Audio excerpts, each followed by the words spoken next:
da Richthofen, que eu acho que é um caso dos que eu já presenciei até agora, assim, de acompanhar, presenciar não, mas acompanhar, é um dos casos mais bizarros, né? Porque ela ajudou a matar os próprios pais. É uma garota que Assiste os filmes, por favor, gente. eu vou Sexta-feira, assistir, vou comentar aqui. Vamos Amazon Prime assistir. A Video. gente assiste no final de semana e comenta aqui depois. Vamos, porque olha. Porque é uma coisa. Escuta ela falar. Escuta ele falar. Eles têm histórias diferentes sobre o que aconteceu. Caramba. E na época, eu não ouvi tanta. Engraçado, que a gente já estava tão Então, massificado. vamos para ela agora. A gente falou do Nardoni. Como você entra nesse caso da Richthofen? Esse caso são as coincidências que não existem, né? Eu estava fazendo um estágio, porque eu não conseguia saber como era a perícia no Brasil. O FBI tem site, tinha.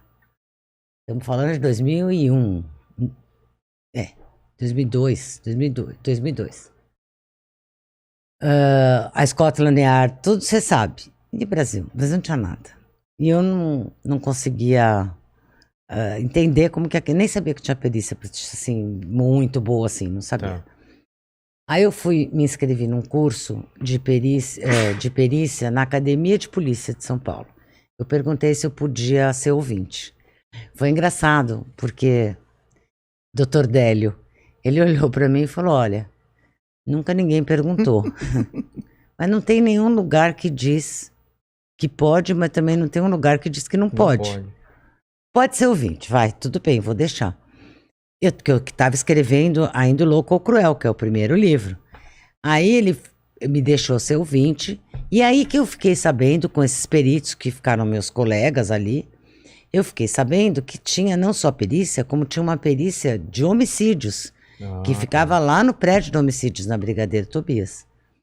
Aí eu fui lá, me falaram que tinha uma perita-chefe, que era a doutora Jane, e aí eu fui lá, bati na porta da doutora Jane, falei, ó, queria saber como funciona, ela foi super simpática, tal, me recebeu super bem, e falou, vem aí, né, faz o plantão com a gente, vê como é que é.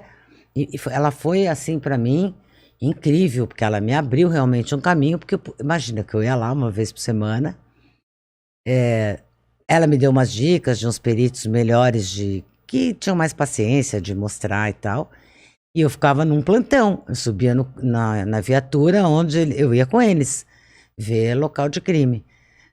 E foi nesse ano que eu fiquei um ano fazendo isso. Nesse ano que eu fiquei, em outubro, acontece o crime do casal Richthofen. E foi uma bagunça, né? Porque isso levantou a perícia, tanto que eu fui com eles na reprodução simulada desse caso. Eu me assustei até com a repercussão, porque quem tá lá dentro, a gente não tinha tanta ideia de que iam ter 500 jornalistas na rua no dia da reprodução simulada. Caramba. A gente não tinha tanta noção assim. E foi assim, e aí eu entrei no caso assim, acompanhei a perícia toda, Como passo que é a essa passo. reprodução que eles fazem? É no local? É no local, foi na casa, Caramba. e um de cada vez separadamente, Suzane, Christian e Daniel, cada um contou para os peritos passo a passo do que aconteceu ali. Demonstra. Tudo, vai tirando foto, vai filmando, mas separou onde, quem foi, onde você chegou. Então começou da garagem, chegamos por aqui, quem desceu do carro, quem estava sentado na frente, quem estava sentado atrás, quem desceu por onde. Onde eles puseram as meias na cabeça, não puseram, eles eram preocupados com o DNA, né? Com fio de cabelo, não queriam deixar provas. Então tem tudo, se reconstrói passo a passo. E aconteceram coisas estranhas lá, porque, por exemplo, o Daniel é muito emotivo. E quando a Jane, para montar essa reprodução simulada, os policiais que fazem o papel das vítimas. Então ela botou um policial mais ou menos o tipo do Manfred para fazer o Manfred, e um policial mais ou menos do tipo da Marisa. São os pais. São os pais que ficaram já deitados na cama. Então o Christian e o Daniel não viram a cara deles. Certo. E aí mostraram que a Suzane já tinha mostrado, eles também mostraram que ela acendeu a luz do corredor, o que deixava o quarto um pouco escuro ainda. E aí eles entraram com o bastão, a perícia tinha feito um bastão de papelão, né, para eles mostrarem como foi. E o Daniel, então, entrou, mostrando que ele foi pro lado do Manfred. E aí, cara, acendeu a luz. E quando ele viu Era... o policial, que era parecido com o Manfred, Nossa. cara, ele começou a passar mal, começou a chorar, começou a passar mal e respira e não consegue. Caramba. E olha a perita ali, os peritos do lado, calma, respira. O cara que ele Reviveu. reviveu. E aí você sabe que a gente até rezou um Pai Nosso, todo mundo deu as mãos, Caramba. porque ia interromper, ele não ia conseguir continuar. O cara desesperou. Então você vê que a reprodução, porque uma coisa é você imagina que um crime dura segundos, minutos, é pouco, né? É rápido, É rápido. mas na reprodução simulada não é. Para. Até onde? Para. Clique, clique, clique. Aí você fez o quê? Andou para lá, para, clique. Então, é muito vagaroso e realmente traz à tona um momento muito mais prolongado, uma memória muito mais prolongada. Caramba, e fizeram com os 3. Fizeram com os 3 em E separado. foi o único que desabou, os outros... E os outros não desabaram. O Christian, eu fiquei muito impressionada que a perna dele tremia tanto no começo, que a calça dele tremulava, assim, que nem uma bandeira no vento, sabe? Caramba. Tava bem nervoso. E ela é uma coisa estranha, assim, porque ela... muita gente fala frieza, né? Mas eu não ia... É uma distância. É como se ela estivesse contando uma história que não é dela. É muito longe, assim.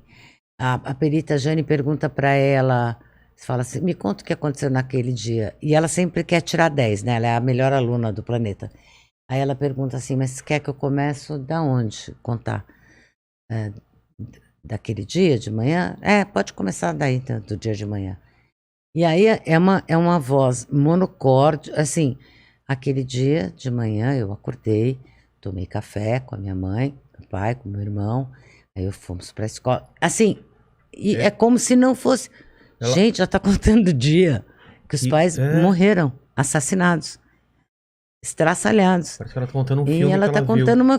como, entendeu? Às vezes até um filme você conta mais envolvida. Mas um filme que ela nem gostou tanto. Que você leu uma resenha, sabe, exatamente. Assim? Eu vi que é um filme que fala de um casal.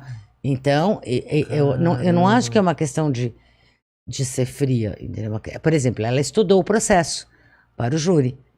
Olha, eu que não tenho nada a ver com isso, você que não tem nada a ver com isso, se você vê as fotos que tem no processo já é difícil, eu não posso imaginar se eu tivesse que ver essas fotos se fosse meu pai e minha mãe.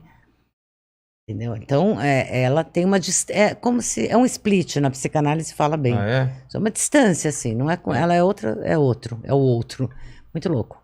Cara, que assustador isso. É uma dissociação. Aí você acompanhou isso, você já começa aí. Aí, então, eu já tava lá desde o começo. E a imprensa toda lá fora. Toda lá fora, uma loucura. 500 caras, chovia, helicóptero. E eu morri de medo, porque eu fui a única... Foi mesmo? Que bairro? Campo Belo. Campo Belo. Eu era a única civil acompanhando esse trabalho. O resto era tudo polícia. E na noite anterior, um jornalista, que eu nunca vou falar o nome, me ligou, me ofereceu, tentando entrar numa questão de me oferecer uma grana para eu entrar com uma câmera. Eu nem deixei ele, falei, não vai dar, não vai rolar, mas eu fiquei muito assustada. Até com isso. Claro. Gente, mas onde que eu tô, olha, né? O nível que tá. E aí eu cheguei de manhã na reprodução simulada, a delegada bravíssima. E eu falei assim, doutora Cíntia Tucunduva. Ela é brava, magrinha, brava. E ela olhou pra mim e falou, você é quem? Falei, eu tenho porque eu tinha uma autorização de uma juíza, tá? Pra estar lá. Não sou Suzane. Não, mas eu tinha uma autorização, eu não fui lá de bico. Sim. Porque quando a gente viu que ia ter a reprodução, a Jane mesmo, meus peritos me falaram, vai na juíza corregedora, conta pra ela que você tá fazendo estágio aqui, e ela me deu uma baita autorização bacana para fins literários. Tá. Porque eu não sou jornalista. Você não poderia publicar. Imagina, não era, mas eu nem queria. Eu queria escrever esse livro que no fim eu escrevi mesmo. E mandei para a juíza que me deu autorização. Então eu mostrei, eu tremia, né, minha autorização. Daí eu falei, doutora, eu queria falar com a senhora. Eu tive um telefonema ontem. E eu tô com medo, porque se alguém filmar alguma coisa, eu quero que a senhora me revista. Para saber que não fui eu. Cara, essa mulher, o quê? Chamou um perito, falou, pode revistar todos os homens e mulheres para esse quarto. Levou todas as mulheres, todo mundo tirou a roupa. E aí os helicópteros da mídia, você imagina? E a gente, assim, tinha que arrumar um quarto que fechasse a janela de tantos helicópteros de todas as TVs. Uma doideira da imprensa, uma doideira. Mas tiramos a roupa com prazer ali. Estamos lá. Você pensou bem, porque se vazasse, você era ia eu. a maior suspeita. A única civil lá. É. Então, aí não, ninguém tinha. Tudo bem, tudo ótimo. Seguimos.